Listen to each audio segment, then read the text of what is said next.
Hello guys. So it's been a while since I've uploaded something. So I apologize for the audio because I'm just using my laptop to record this. So recently I just got back to Master Duel Yu-Gi-Oh! Last time I played was I think around 2016 with Duel Links. But the problem with Duel Links is that it's very difficult to craft your UR cards because they don't have a crafting system.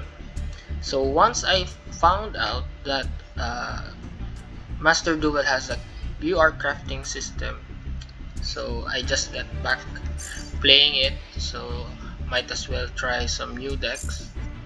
So if you can see here, I just started playing 28 days ago. So from 2016 to 2000 now 2024, so a lot has changed. There's a lot going on Duel Masters. So I don't have idea for the metas, the new decks, etc. I just like to play slow. So I tried looking for decks that you can just summon, set, and then end your turn. No need to memorize all those special summon, chain links, and whatnot. So I decided to upload this because I just reached, I think, Diamond 1 this season. It was very difficult. So I'm trying to reach Master level. When I was playing Duel Links, I just reached, I think, Gold 1. I was using Ancient Gear deck that time, and I think Ancient Gear decks now have supports, so it's one of the metas now. And when I was looking for decks, I came up with what they call stun deck, and I read it about Reddit. It's I don't know, toxic community as they say, but that's what I can afford. I never spent a dime on this game for now. So let's go ahead and check my deck, sample decks. So this was the Jacob number 14 top 8 deck. I just copied it from the website. So this is basically stun deck. So this is the commonly used cards in the meta stun deck. So I'm just using it as a reference. And some of the decks that reach Master 1. So you can see it's just basically the same cards. So as again I've said, I did not spend anything on this game yet. So you can see I have a lot of URs to craft. And I'm crafting them very carefully. As you can see, I have 80 UR points that I can craft to, I think, 2 cards. So let's just go ahead and check.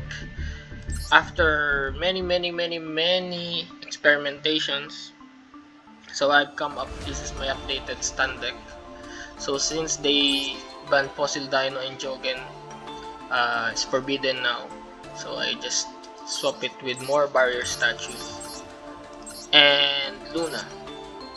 So I've noticed Thunder Kai, I think, yeah, this card, Thunder King Ryo, they put it on their decks for some stun decks, but the problem is it prohibits my Ecclesia and my Ledger Servant to draw cards for setup. So I noticed on the meta, Fairy Tail Luna has an increase in usage statistics. And here, Inspector Border into 1,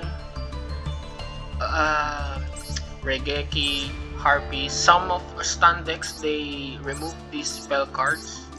So, but for turn 2, it is very useful. And then I had Path of Duality, Path of Extravagance. Other paths I don't use, especially the Path of what do you call this one? Path of Desires, because it banishes 10 cards from my deck. What happens is it banishes some of my key cards, so it breaks me many times. Also, this Path of Prosperity, so it's just like Path of Duality, but it sacrifices your extra deck. Anyways, so if you play Path of Extravagance and Path of Prosperity, all of your extra decks will be abolished, so you have very little play. So Time Theory Morganite, originally I was playing 3, but many times I draw it, because once you use Time Theory Morganite, that's it. So even if you draw 2 more Morganite, it's pretty useless. It has an effect, banish effect here, but it's rarely being used. So the only effect that you need here is draw 2 cards and conduct 2 normal summons. Here, Moonmirror Shield 2, Necro Valley, Floodgate, Clockwork Knight. I previously used it 1 only, and then I noticed some decks they use 3. So I think the perfect balance was to use 2, because the problem is if you draw through 2 Clockwork Knight, so you basically break. So Decisive Battle of Golconda, very useful. Evenly Matched, I've seen decks 3, they use 3, but the problem with Evenly Matched, it's very helpful for turn 2, especially if the enemy summoned all his monsters. But if you have turn 1 and you have this continuous spell cards like Golconda, Clockwork, Necro Valley, so if you use Evenly Matched, you will just banish 1 or 2 cards from their field. So I limited this one. Sometimes I'm drawing 2 Evenly Matched and I don't have any monsters to summon. So Dogmatica, I tried 3, but the best is 2. 3 Solemn Judgments, Solemn Strike. So Solemn Strike, Special Summon, or Monster Effect. But for Solemn Warning, it's like Solemn Judgment and Solemn Strike, because you can negate spell trap cards and monster effect, but you need to pay 2,000 life points. I'm thinking of using Iron Thunder. They are telling me it's way better. So pay half of your life points like Solemn Judgment, but it's for also includes spell and trap card, but not summons. So summon limit, before I was not using this one, but I've encountered Flodris deck, which they just summon after you cleared their deck.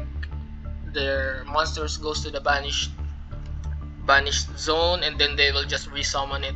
So this prohibits them, and mostly some of the meta decks, they need to summon I think 3 times to special summon synchros, fusions, XYZs, and so on. And there can only be 1. So each player can only control 1 type of monster each type. So for example, Tenpai decks, they use Dragon and Fire attribute, so it limits them to 1. Winged Beasts limits them to 1. And I think, yeah, that's some of the decks that floodgates this card. And it's very helpful for me because you can play you can play Aqua, Fire Statue, Rock.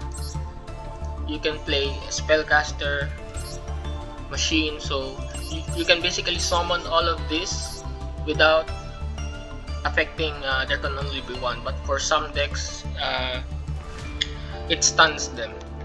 So just the extra deck, just the basics, triggers for Dogmatica, Golgonda. So you basically send one card from the graveyard, one fusion card from the graveyard, so it triggers the effect. So Elder Entity, Garura, Titanic Lad. So these three just for defensive purposes because it triggers Golganda. For now I'm using Baguska. So 2 level 4 monsters, mostly all of my monsters are level 4, but I can also use SP Little Knight.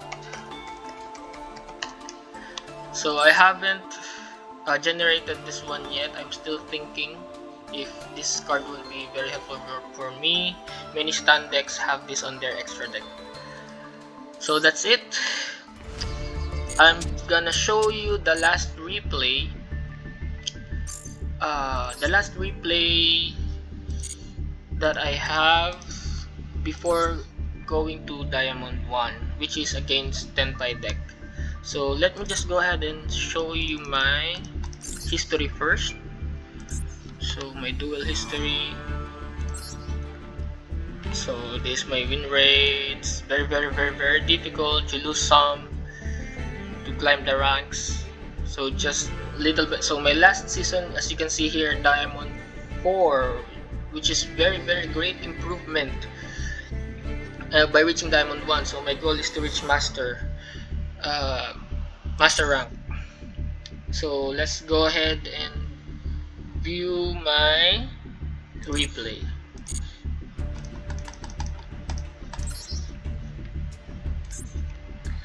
So this is my last game. Hope you enjoy.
So there you go, guys. So with a little bit of luck, uh, so stand deck is very helpful.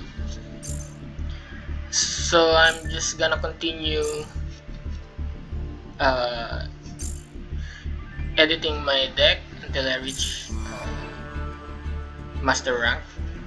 So I hope you enjoy. I just followed some groups on Discord about stand deck, so we're discussing stand. But I noticed in the meta website, usually I've seen the latest one against Tenpai Kashtira stand decks with Super Poly. So I'm trying to create that deck as well, but it needs to have a lot of viewers. So for example, this deck, you see, I'm crafting this deck, so hopefully I'm able to craft 1 2 3 4 5 6 7 8 9 10 11 12 viewers. So still a long way to go, but these decks, super poly decks, stand decks, usually is very good decks. So you can see here, Master 1, Super Poly, Jacob, Super Poly. So the latest meta statistics for stand deck, Super Poly. So that's my next goal, to create a Super Poly stand deck. So hope you guys enjoyed, and see you next time.